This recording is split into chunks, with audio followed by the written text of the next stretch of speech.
Okay, the guy you see next to me is the most generous billionaire in the world, and I found him. FTX is a cryptocurrency exchange. It's a place that you would go to buy and sell Bitcoin. C'est la deuxième plus grosse plateforme de crypto-monnaie au monde. Il y a eu plus de 6 milliards de retraites crypto. Hi, my name is Sam, and this is my story.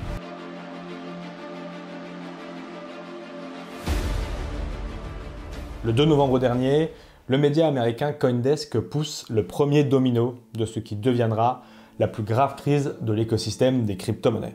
À travers son article, Ian Allison dévoile que l'empire de SBF, le fondateur et CEO de la plateforme FTX, semble en grande partie reposer sur la valeur de son token, le FTT. Et donc que si celui-ci chute, certaines activités de ce géant pourraient être inquiétées. 4 jours plus tard, le 6 novembre, à travers son compte Twitter, son principal concurrent pousse le second domino. CZ, le CEO de Binance, annonce se séparer de ses FTT reçus quelques mois plus tôt dans le cadre d'un deal entre Binance et FTX. Mouvement de panique dans la cryptosphère. Binance confirme rapatrier 500 millions de dollars de FTT de son rival pour les écouler sur le marché et beaucoup de particuliers se mettent à faire la même chose. À cet instant encore, personne n'imagine que la plateforme de SBF, la deuxième plus grosse plateforme de l'industrie, avec ses dizaines de milliards de dollars d'échanges journaliers, est en danger.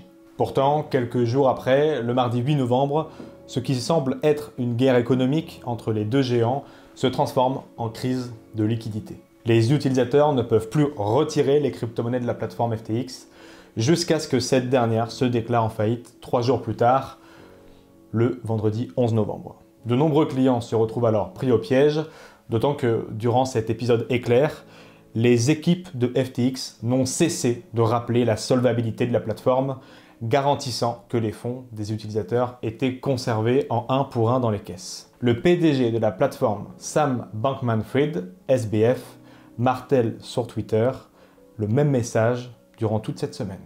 Un instant même, lors de cette semaine de crise, Binance s'est positionné pour racheter son rival de toujours, avant de faire demi-tour en imprenant le trou abyssal de 8 milliards de dollars dans les comptes de FTX. Revenons ensemble pas à pas sur la chute de ce géant qui ébranle l'écosystème des crypto-monnaies tout entier, afin de comprendre ce qui a mené FTX à la faillite. On rappelle que ce n'est pas la blockchain qui est en danger, ce n'est pas la blockchain qui a échoué dans cet écosystème, c'est bien la folie d'un homme, si on veut un peu grossir les traits, celle de SBF, qui avait peut-être d'autres problématiques autour, mais la blockchain fonctionne et donc les gens ont retiré des plateformes massivement dans leur clé Ledger sur des portefeuilles auto-hébergés pour fuir les plateformes, quel que soit le risque légitime ou non qu'elles avaient ces dernières semaines.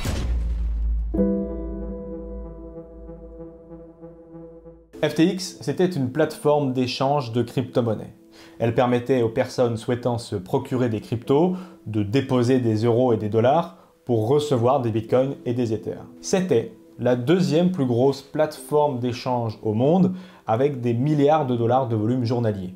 Car en plus de permettre le simple achat et la simple détention de crypto, elle permettait aussi aux traders de prendre des positions sur d'autres paires de cryptos. Par exemple, parier à la hausse sur le bitcoin avec des dollars ou contre une autre crypto-monnaie.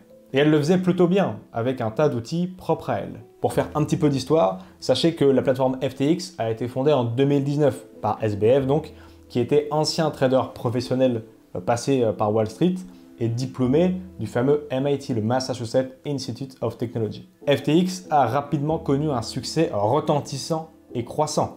Durant l'année 2020, donc l'année qui suit sa création, elle a observé un volume de trading de 385 milliards de dollars.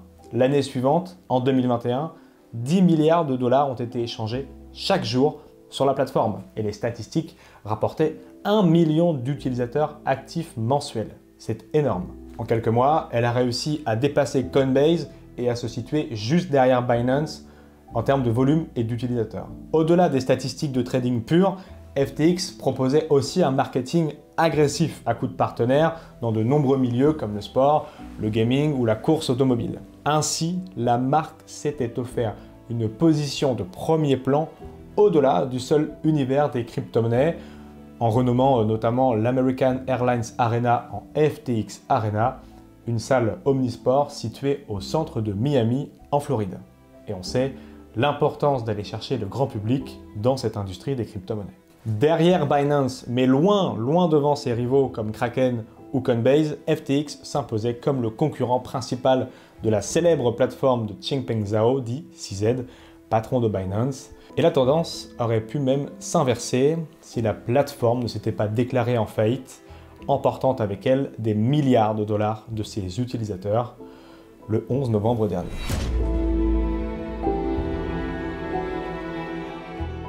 Pour comprendre l'histoire, il faut avoir en tête deux points extrêmement importants. Le premier point, c'est que SBF, le milliardaire à la tête de la plateforme FTX, était aussi à la tête d'Alameda Research, une société de trading et d'investissement. Les deux entités sont intimement liées, en premier lieu, par leur fondateur, vous l'avez compris. Mais pas que. Et c'est cette entreprise qui est au cœur des critiques de l'article de CoinDesk qui démarre toute cette histoire. Et c'est en ces mots que le bas blesse. Le bilan de Alameda Research regorge de jetons FTT, le token de la plateforme FTX, qui accorde à ses détenteurs une remise sur les frais de trading. Bien qu'il n'y ait rien de fâcheux en soi, cela montre que la fortune de SBF, Sam Bankman-Fried, repose sur une fondation en grande partie constituée d'une pièce de monnaie inventée par une société sœur et non d'un actif indépendant comme une monnaie fiduciaire ou une crypto.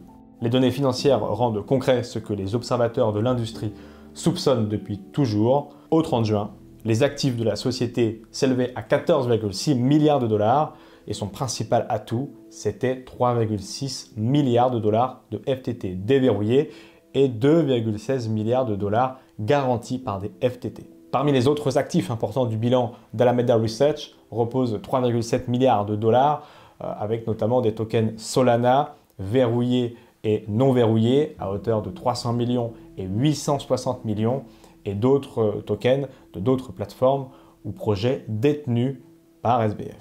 Il faut comprendre que le journal CoinDesk met là en évidence que la fortune et le bilan d'Alameda Research reposent en majorité sur la création de son fondateur, donc le FTT, de FTX.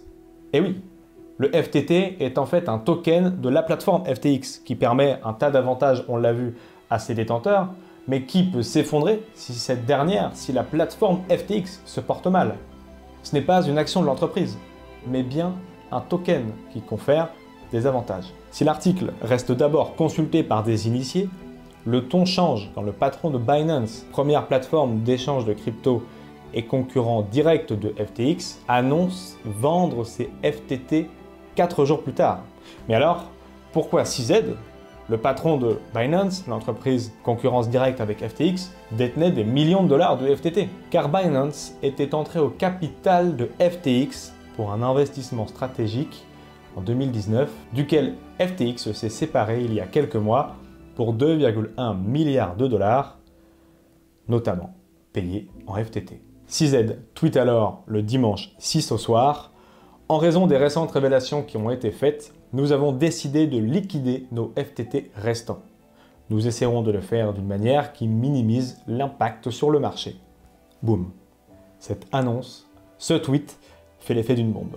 Le token baisse dans la foulée et afin de rassurer les investisseurs, la responsable d'Alameda Research propose à Binance de racheter l'ensemble de ces tokens FTT pour 22 $ l'unité, alors que le token dévisse déjà.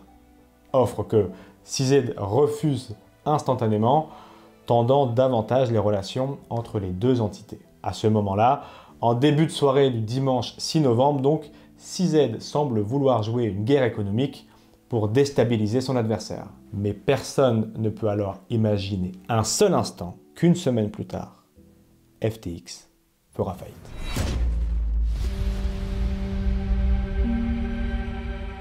Dès le lendemain, le lundi midi, les réseaux sociaux s'emparent de l'affaire.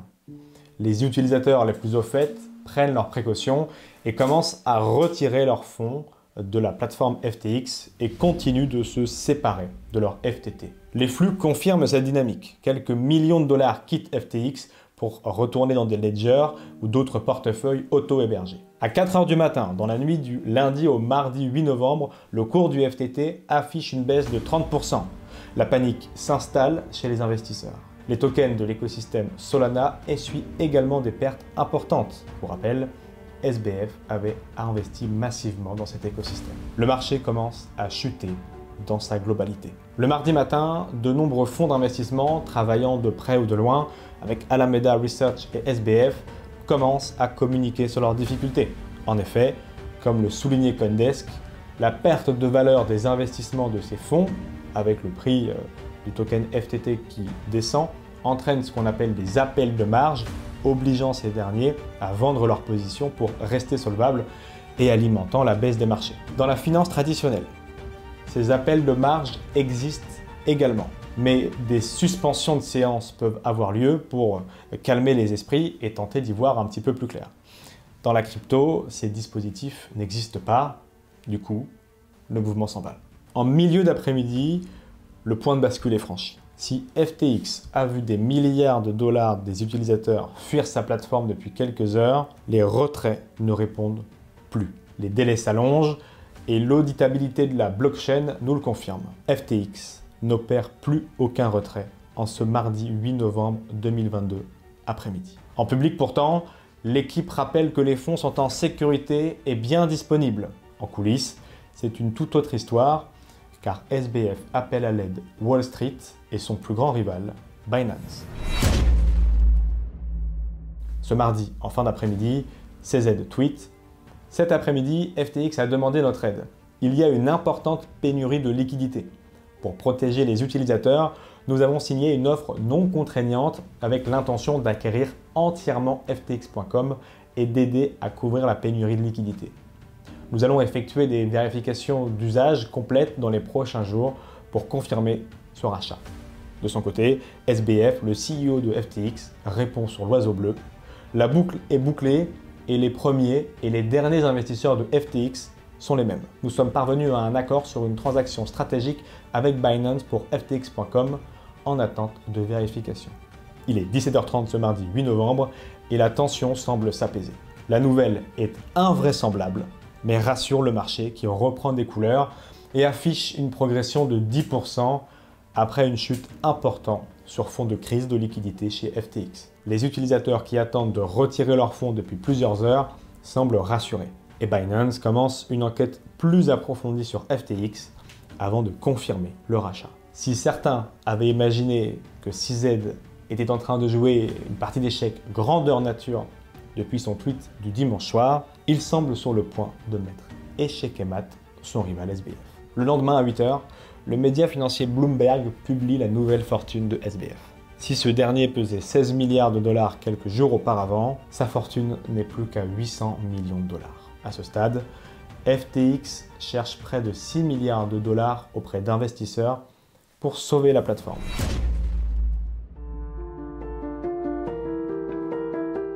Alors qu'il avait temporairement permis au marché de reprendre des couleurs 24 heures plus tôt, CZ le fait de nouveau plonger le 9 novembre en soirée.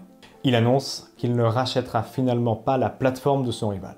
En cause, des éléments troublants dans le dossier.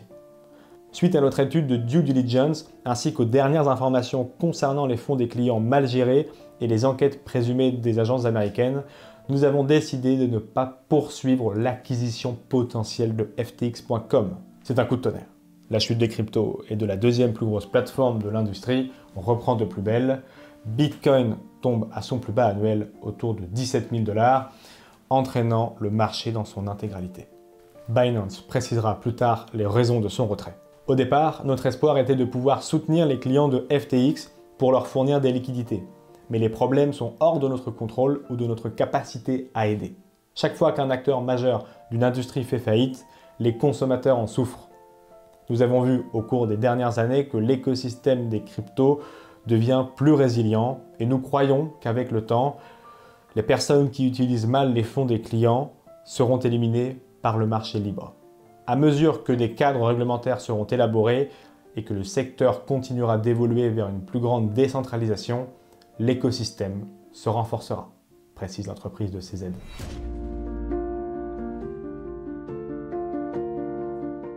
Au petit matin ce jeudi, l'inquiétude règne. Voilà presque 48 heures que les retraits ne sont plus effectués et le sauveur de la veille s'est évaporé. SBF cherche de la liquidité par tous les moyens pour sauver son entreprise et se confie à ses employés aux alentours de midi depuis les Bahamas sur son émotion et sa sortie de crise. Nous avons encore une possibilité théorique de lever des fonds, ce qui est ma plus grande priorité de la semaine prochaine, indique-t-il sur Slack. Il ajoute « En tant qu'investisseur potentiel, nous sommes déjà en discussion avec Justin Sun de l'écosystème Tron. Concernant Binance, j'ai l'impression qu'ils n'ont jamais vraiment eu l'intention d'aller au bout de l'opération. » Le public s'interroge alors. Où sont partis les milliards manquants? Car à cet instant, il semble manquer 5 milliards dans les caisses de FTX. Car dans la grille de lecture d'une guerre économique, dans laquelle le FTT aurait pu aller à zéro, les fonds des clients n'auraient jamais dû être touchés et manquer à l'appel. Dans un élan de désespoir, ce jeudi après-midi, les traders de Alameda Research vont même tenter de parier à la baisse sur le stablecoin USDT, le plus gros stablecoin de l'écosystème. Les traders d'Alameda deviennent très actifs depuis la chute de FTX et multiplient les actions sur les protocoles de la finance décentralisée pour chercher de la liquidité. L'USDT plie mais ne rompt pas. Il retrouve son ancrage quelques minutes après cette tentative en étant passé brièvement sous les 98 centimes. Dans le même temps, on commence à connaître les entreprises en danger suite à l'implication tentaculaire de SBF et FTX dans l'industrie. Pour rappel, ce dernier avait été l'un des sauveurs de la crise de l'UST au printemps dernier en rachetant énormément d'entreprises en difficulté après, le rappelez-vous, dépeg du stablecoin de Terra et l'insolvabilité de Celsius en mai dernier. En fin de soirée, FTX cherche 9,4 milliards de dollars pour combler sa chute. Il envisage de lever environ 1 milliard de dollars auprès de Justin Sun de l'écosystème Tron, 1 milliard de dollars auprès d'OKX, une autre plateforme, 1 milliard auprès de Tether et 2 milliards auprès d'un consortium de fonds d'investissement. Le reste proviendrait d'autres investisseurs non communiqués. Mais cela n'aboutira pas.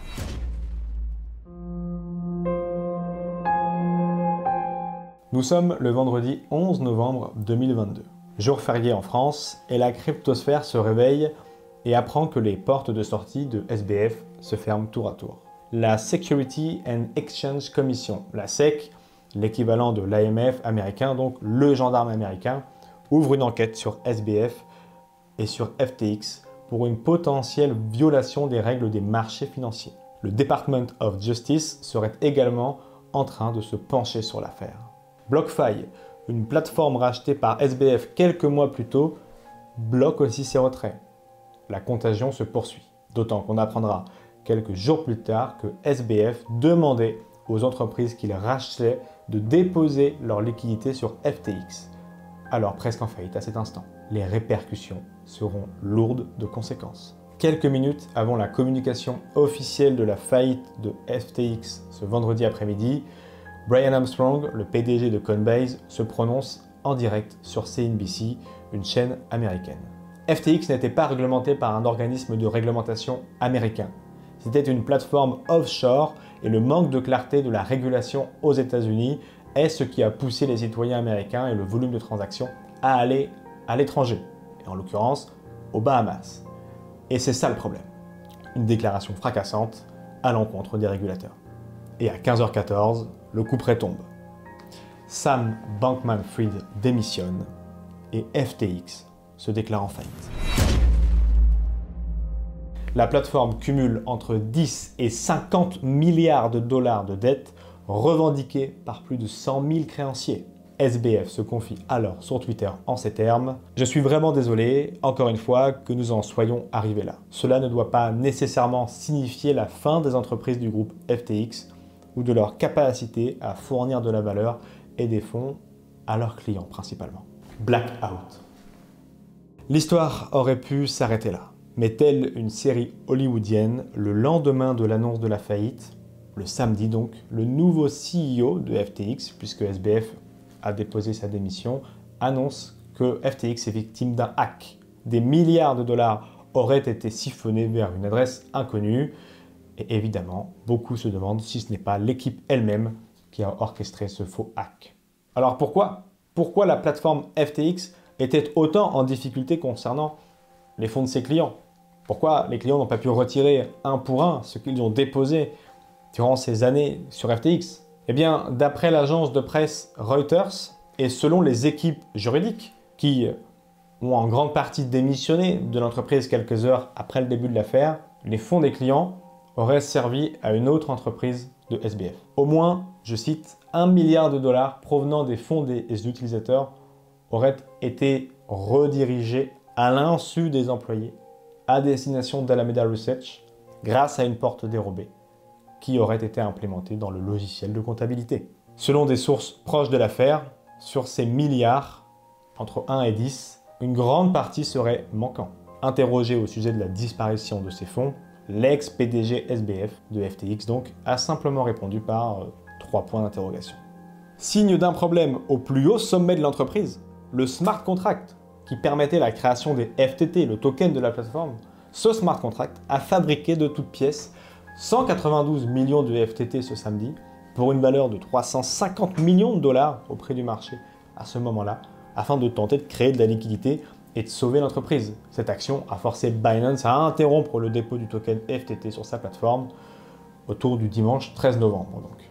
À l'heure de l'enregistrement de cette vidéo, le lundi 14 novembre au soir, SBF est entendu par les autorités aux Bahamas. Par ailleurs, rappelons que Sam Bankman-Fried lui-même fait l'objet d'une investigation émanant de la SEC, donc la Security and Exchange Commission, le gendarme américain des États-Unis, afin de déterminer si l'ex-PDG de FTX a, je vous le rappelle, violé ou non la loi sur les titres financiers. L'organisme fédéral américain, aux côtés de la Commodities Future Trading Commission, la CFTC des États-Unis, a également placé l'entité FTX sous enquête concernant ses accointances avec FTX.us et Alameda Research.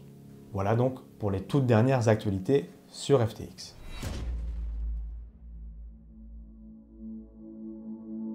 Cette affaire est de loin la tempête la plus violente pour l'industrie. Certains comparent cette faillite à la mort de la plateforme Mangox en 2014 qui fait encore parler d'elle et qui a fait perdre énormément de Bitcoin et qui effectivement a beaucoup bouleversé l'industrie pendant plusieurs mois. On a fait une vidéo à ce sujet que je vous mets juste ici. Mais la crise actuelle et ses ramifications dans d'autres entreprises est sans commune mesure.